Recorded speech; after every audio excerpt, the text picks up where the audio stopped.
Christopher Nolan की next movie the Odissi अब तक की शायद उनकी सबसे एम्बिशियस मूवी बन सकती है। लेकिन अगर आप ग्रीक मैथोलॉजी के बारे में कुछ भी नहीं जानते तो ट्रेलर देखकर कंफ्यूज हो जाएंगे। इस वीडियो में हम जानेंगे ओडिसी एक्चुअली है क्या, ओडिसियस कौन है, स्टोरी किस बारे में है, इसमें मैथोलॉजी कितनी इंपॉर्टेंट है, क्रिस्टोफर नोलन इस प्रोजेक्ट के लिए परफेक्ट चॉइस क्यों है, आईएमएक्स कैमरे को लेकर इतनी हाइप क्यों है। और टेंशन मत लीजिए, ये वीडियो मूवी को लेकर कोई भी मेजर स्पॉयलर्स नहीं देने वाला। सबसे पहले एक मिसकंसेप्शन क्लियर कर देते हैं। काफी लोग सोच रहे हैं ओडिसी एक ओरिजिनल मूवी है। एक्चुअली नहीं, ये दुनिया की सबसे इन्फ्लुएंशियल स्टोरीज में से एक है। इसे लिखा था होमर ने, जो एंशियंट ग्रीस के लेजेंडरी पोएट में से एक है। माना जाता है ये पोएम लगभग लगभग 3,500 साल पुरानी है। और इंटरेस्टिंग बात यह है, इसने हजारों सालों की स्टोरी टेलिंग को इन्फ्लुएंस करा है। आज जो हीरोज जर्नी वाला कॉन्सेप्ट हम मूवीज में देखते हैं, एक हीरो जो घर से निकलता है, चैलेंजेस फेस करता है, खुद को बदलता है और फिर घर की तरफ लौटता है, उस फॉर्मूले का सबसे फेमस एग्जाम्पल ओडिसी ही है। इसलिए इस स्टोरी को सिर्फ माइथोलॉजी नहीं, स्टोरी टेलिंग की फाउंडेशन भी माना जाता है। तो अगला क्वेश्चन आता है, ओडिसियस कौन था? ओडिसियस ग्रीक किंगडम इथिका का राजा था। उसने पार्टिसिपेट किया था ट्रोजन वॉर में। ट्रोजन वॉर को आप ग्रीक माइथोलॉजी की सबसे फेमस वॉर समझ सकते हो। इसी वॉर से इंस्पायर्ड स्टोरीज में एक्िलीज, हेक्टर और ट्रोजन हॉर्स जैसे फेमस नेम्स सामने आते हैं। वॉर खत्म हो जाती है, सब सोल्जर्स अपने घर लौटने लग जाते हैं, लेकिन ओडिसियस का सफर सबसे मुश्किल बन जाता है और यहीं से शुरू होती है दी ओडिसी। मूवी इसी जर्नी पर फोकस करने वाली है। बात करते हैं मूवी प्लॉट पॉइंट की। चिंता मत करिए, कुछ भी स्पॉइलर नहीं बताऊंगा। ओडिसियस सिर्फ और सिर्फ घर जाना चाहता है। सिंपल सी बात, सीधे उठे और घर चला जाए, इतना सिंपल नहीं है। उसके रास्ते में आते हैं dangerous islands, sea monsters, mythical creatures, powerful gods और ऐसे डिसीजंस जो सिर्फ उसकी नहीं, उसके साथ में जितने लोग होते हैं उन सबकी जिंदगी बदल देते हैं। लेकिन ये सिर्फ सर्वाइवल की स्टोरी नहीं है, ये पेशेंस, लीडरशिप, सैक्रिफाइस, टेम्पटेशन और फैमिली की इंपॉर्टेंस की भी स्टोरी है। इसी बीच उसकी वाइफ पेनेलोपी और बेटा टेलीमैकस अपने स्ट्रगल्स फेस कर रहे हैं। बस इतना जानना काफी है, बाकी सरप्राइजेस हम थिएटर के लिए छोड़ देते हैं। क्वेश्चन आपके दिमाग में आ रहा होगा कि 3,500 साल पुरानी स्टोरी आज भी रिलेवेंट कैसे है? रिलेवेंट है क्योंकि इमोशंस चेंज नहीं होते।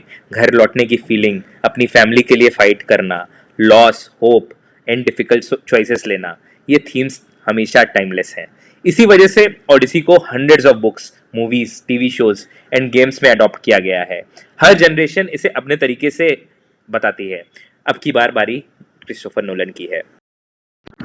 अगर आपने क्रिस्टोफर नोलन की मूवीज देखी हैं तो एक पैटर्न नोटिस किया होगा। उन्हें स्टोरीज पसंद आती हैं जो सिर्फ एक्शन नहीं, आइडियाज एक्सप्लोर करती हैं। Identity, time, memory, sacrifice, human nature, चाहे वो मोमेंटो हो, प्रेस्टीज हो, इंटरस्टेलर, ओपेनहाइमर। नोलन ऑडियंस को अंडर एस्टिमेट नहीं करते। वो एक्सपेक्ट करते हैं कि आप खुद उस स्टोरी में इन्वेस्ट करेंगे। और ओडिसी में भी एग्जैक्टली वैसी ही थीम्स एक्सप्लोर होने वाली हैं। इसीलिए फैंस का मानना है नोलन इस मटेरियल। इतनी बात करी ही है तो एक और बात कर लेते हैं आईमैक्स कैमरे की। हर मूवी आजकल आईमैक्स में रिलीज होती है, लेकिन हर मूवी आईमैक्स कैमरे से शूट नहीं होती। डिफरेंस छोटा है? बिल्कुल भी नहीं, डिफरेंस बहुत बड़ा है। IMAX film cameras traditional cameras से काफ़ी बड़े होते हैं। ये हायर रेजोल्यूशन में फिल्म कैप्चर करते हैं, फ्रेम में काफ़ी ज़्यादा डिटेल्स आती हैं। एंड जब आप आईमैक्स थिएटर में देखते हैं तब तब स्क्रीन लिटरली आपकी फील्ड ऑफ विजन का बड़ा हिस्सा कवर कर लेती है। इससे रिजल्ट क्या मिलता है? स्केल एंड इमर्शन काफ़ी ज़्यादा फील होता है। नोलन उन डायरेक्टर्स में से हैं जो प्रैक्टिकल फिल्म मेकिंग और लार्ज फॉर्मेट सिनेमाटोग्राफी के बहुत इंपॉर्टेंस देते हैं। इसी वजह से उनकी फिल्म्स विजुअली काफ़ी अलग फील होती हैं। रिपोर्ट्स के अकॉर्डिंग ओडिसी में आईमैक्स टेक्नोलॉजी का एक्सटेंसिव यूज़ किया गया है, जो large scale sea voyage, landscapes and auctions को काफ़ी नेक्स्ट लेवल ग्रैंड बनाने वाले हैं।